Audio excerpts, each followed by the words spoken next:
It's another day in this Premier League season. And I want to do a different type of video here today. I want to talk about two football clubs, the most talked about football clubs this season, and that is Manchester City and top of the league, Arsenal. City at the moment, very, very, very inconsistent. Their fans, Rodri, their manager, all seem to be a bit uneased and they seem to be somewhat rattled. They seem to be a bit uneasy with how things are going. Rodri has come out and moaned about referees. Man City fans in the last 5 years have always told Arsenal, you can't complain about referees. It's an excuse.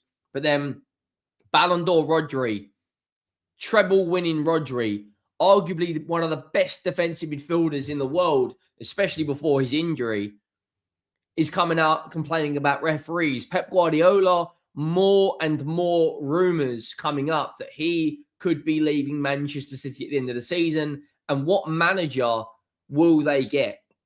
Enzo Maresca's been heavily linked. Xabi Alonso again. But it just seems to be it's a different Man City this year. They're nowhere near the quality of we have seen of Man City, the treble winning team, the quadruple winning, not the quadruple, the four-peat winning league title City. You know, they didn't win the league last year. If they don't win the league this year, it'll be the first time in Pep Guardiola's reign as a manager that I believe he wouldn't have won the league 2 years in a row. But there's a lot to get into. Make sure you go down, drop a like on the video if you haven't already, and you let me know your thoughts, because I do think there's an element of truth in what I'm saying. I do feel City fans are uneased at the moment, and I do think lots of, Rodri's recent comments about referees, Pep Guardiola's recent press conferences, we've seen him before get rattled doing that away at Liverpool, saying I've won 6 league titles or whatever. And make sure you go down and hit this subscribe button. The road to 100,000 is well and truly on. We are, as it stands, 617 away from 89,000. So if you haven't already, 92% of you, yes, you haven't hit that subscribe button. So let me know your thoughts. Now, Man City were excellent last night. Very, very good in the opening 45 minutes against Newcastle. The opening 45 minutes, Reinders, Semenyo, Armand Mamouche, big talking points about should Erling Haaland come straight back into the team against Liverpool because they looked more fluid. They dominated the midfield. Reinders playing off Mamouche as a bit of a second striker. I think that's probably his best position, to be honest with you. But Man City, look, their results this season have been so inconsistent. It has been unbelievable. Beating Newcastle, drawing to Spurs, losing to Man United, losing to Bodo Glimt, beating Newcastle at home, beating Exeter, drawing to Sunderland, drawing to Brighton, drawing to Chelsea. And if you look at what's been going on in the last few weeks, a lot of Manchester City fans, especially the big Twitter accounts, Rodri's, interview with, no, it's not an interview, but press conference, blaming referees, etc., saying that, the referees aren't, there's a bias. I strongly disagree with that. I think the referees have a very, very, very tough job to do, and they try to do their best. And if it's unfortunate 1 week, the other day it works for you. But I don't think there's an actual bias against Man City. And what makes this really interesting and quite funny is City fans have always attacked Arsenal fans for complaining about referees. And then you see things like this. I never speak about referees. I respect their job massively, but it's 2-3 games in a row. And I don't know why.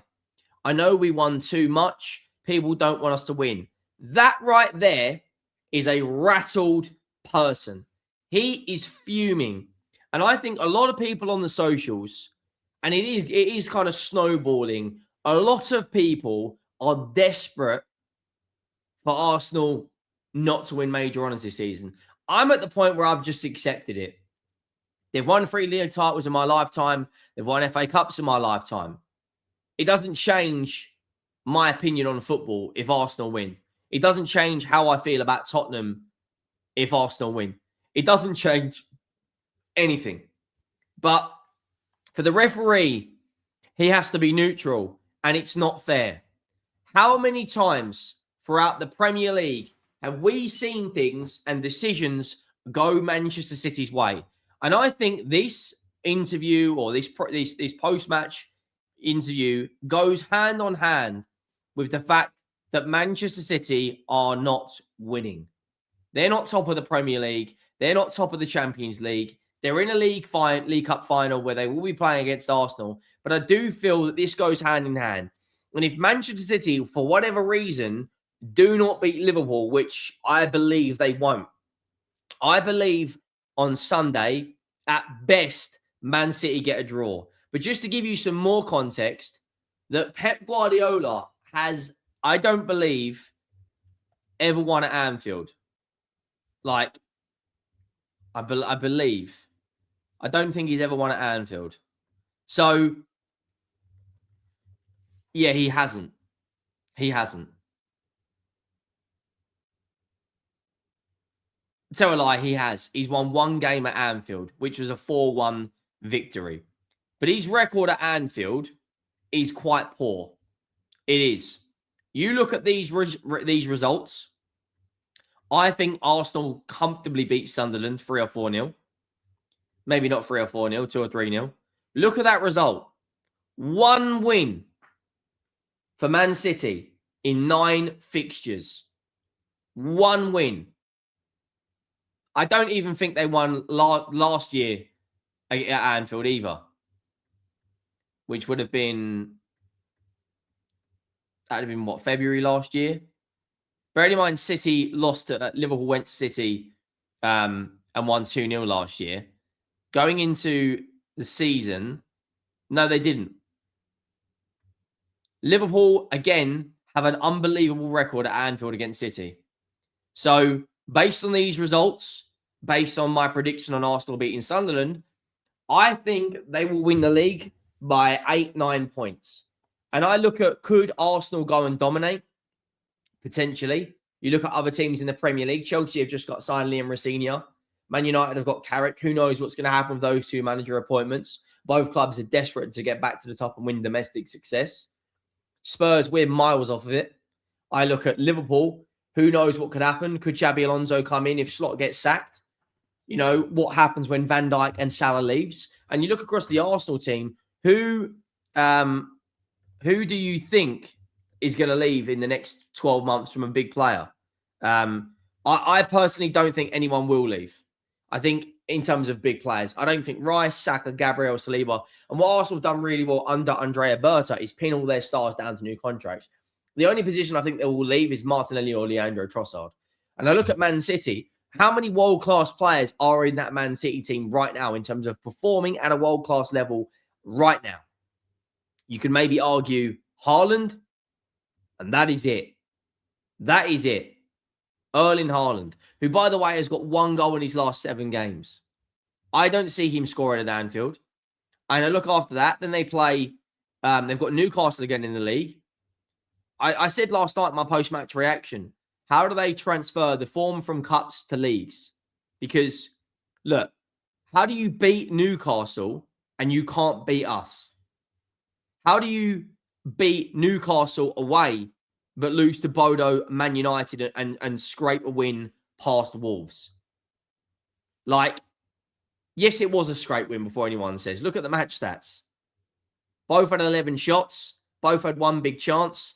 For a Manchester City team that has dominated Premier League titles, they are so far from it, it's insane. Like, for me, I look at this right now and think, if they lose to Liverpool, it's done. I know Man City love a chase. I know they're out there. You know, they want to win as many games as they can. I just, for me, don't see them winning at Anfield. Then you look ahead to the League Cup, which is going to be taking place on the 22nd of March.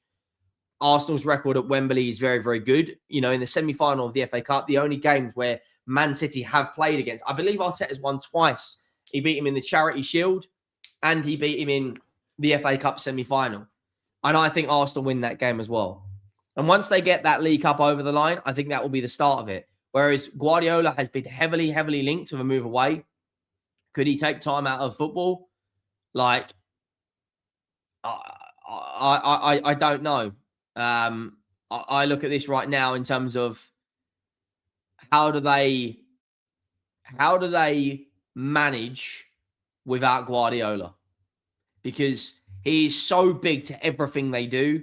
Is there a manager out there that can come in and play a similar style of football? Maybe a Xabi Alonso. But with this run of games, I want to look at their March run. So they've got Forest, West Ham, should be 2 wins for them. Palace, Arsenal, Chelsea, Arsenal. That run of games there between the 22nd of March and the 18th of April, plus they will be playing Champions League games, plus FA Cup. I don't see them winning the league this season. And you look at the fixtures that Arsenal have got now, remaining this month, they've still got 1, 2, 3, 4. They've got 5 games, which should be 5 wins for Arsenal. Let's call it for what it is. As much as I want Tottenham to beat Arsenal, they are a better football team than us right now, and we're in the pits. Wolves are bottom of the league, and Wigan is a comfortable FA Cup tie. The hardest game in there is probably Brentford away. But right now, there's a feel-good factor. They're in the next round. They're in the League Cup final. They're pretty much not guaranteed to beat Wigan because, after all, Wigan have won an FA Cup recently in the last 10 years. But who knows? Let me know your thoughts down below. Make sure you go down, drop a like, hit that subscribe button, and I'll see you next time. I'm out.